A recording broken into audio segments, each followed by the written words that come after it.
In this training, we will review the training requirements in CACFP. Before we get started, let's review some of the terms used throughout this training. SDE refers to the State Department of Education, which is the state agency. Institution refers to an independent child care center or sponsoring organization that has entered into an agreement with SDE to operate the CACFP. A facility is any child care center or daycare home that is under the auspices of a sponsoring organization. The Idaho State Department of Education, or SDE, provides training and technical assistance to all new institutions and annually to renewing institutions' key staff. Key staff required to participate in SDE new center training is the center owner and/or director, the program contact if different than the owner and director, and the financial or business manager if applicable to the institution. In turn, institutions must provide CACFP training and require their staff who do not attend SDE training to attend their training prior to the institution's participation in CACFP and annually thereafter. The training must be provided to all staff who are involved with CACFP operations and record keeping. It is important that each meal service must be supervised by an adequate number of operational staff who've been trained in the CACFP requirements. In addition, sponsoring organizations are responsible for training their monitoring staff on monitoring requirements and their monitoring procedures. The monitoring training must be documented in the sponsoring organization's staff training. Each institution must have a procedure for training new staff on CACFP and civil rights requirements soon after they are hired and before they take responsibility for their CACFP duties. The plan shall include the process for annual training and how the institution will ensure all employees are trained.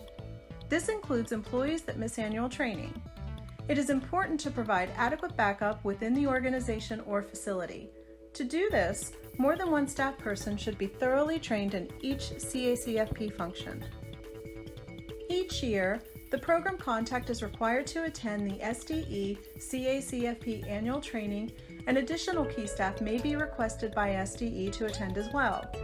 Additional key staff may include the executive director or director, alternate program contact, claim contact, or financial business manager.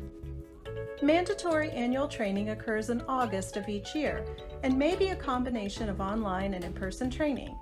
SDE will notify centers each year of the dates and places of the annual training and provide registration information. Annual training highlights changes in policy and procedures, provides program updates, and focuses training on review findings from the current fiscal year. For returning institutions, the training is a refresher course of CACFP administrative and operation requirements. Sponsoring organizations must provide training on CACFP duties and responsibilities to key staff from all sponsored facilities prior to the beginning of CACFP operations and at least annually thereafter. Training for new facilities key staff must occur before participation in CACFP and claiming meals for those sites. At a minimum, such training must include instruction appropriate to the level of staff experience and duties on CACFP's meal patterns, meal counts, claim submission and review procedures, record-keeping requirements, and reimbursement system. In turn, centers or daycare home providers shall provide CACFP training and require their staff with CACFP duties who do not attend the organization's training to attend their training prior to the facility's participation in CACFP and annually thereafter. Center staff that must be trained prior to starting duties in CACFP and at least annually thereafter include cooks and assistant cooks, teachers and assistant teachers who supervise meals, staff who develop and plan menus, administrative staff who approve income eligibility forms, develop the monthly enrollment eligibility roster, and distribute and collect enrollment information and infant feeding benefit notification forms, administrative or clerical staff who compile monthly meal counts and complete reimbursement claims, financial or business manager who develops the budget and completes the quarterly expenditure and revenue reports.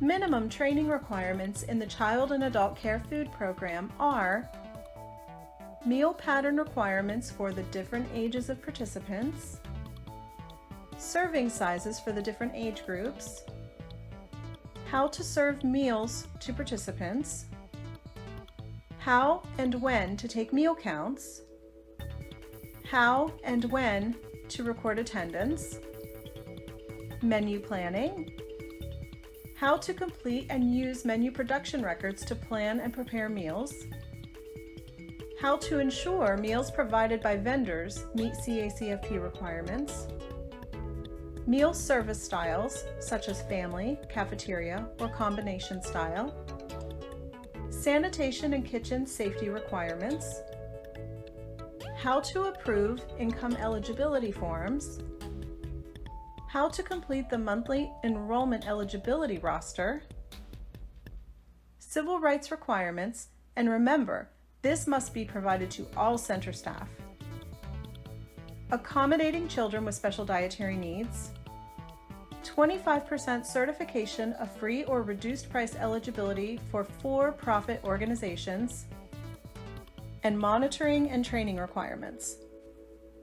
The following are required training topics for facilities: daycare homes or childcare centers with infants in care, infant feeding benefit notification form, meal pattern requirements for infants, recording daily menu requirements for infants, how and when to record meal counts for infants, creditable foods in infant meals.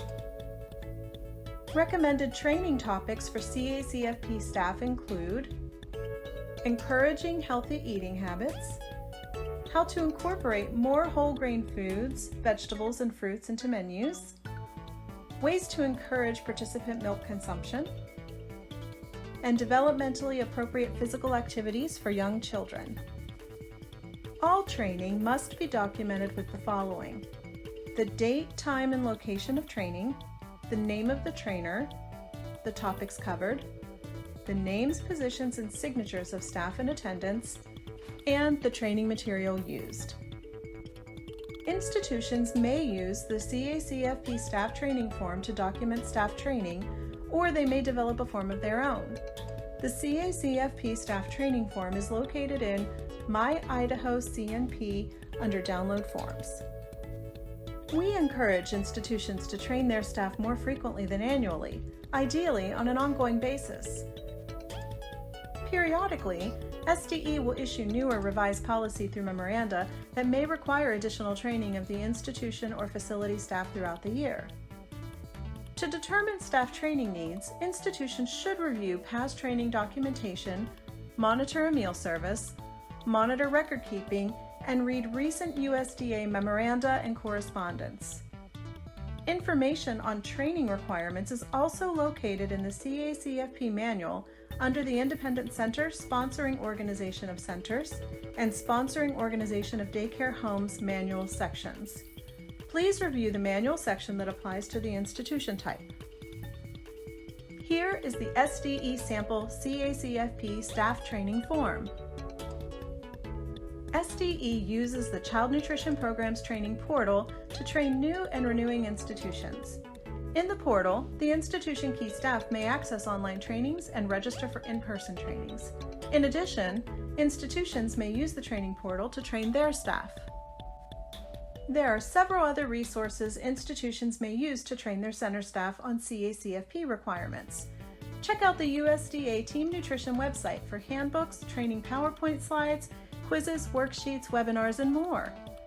Another great resource is the Institute of Child Nutrition website. The Institute provides face-to-face and online trainings, fact sheets, newsletters, grab-and-go lessons, and much more. The resources may also be used to create your own trainings for your staff. This concludes our review of the training requirements in CACFP.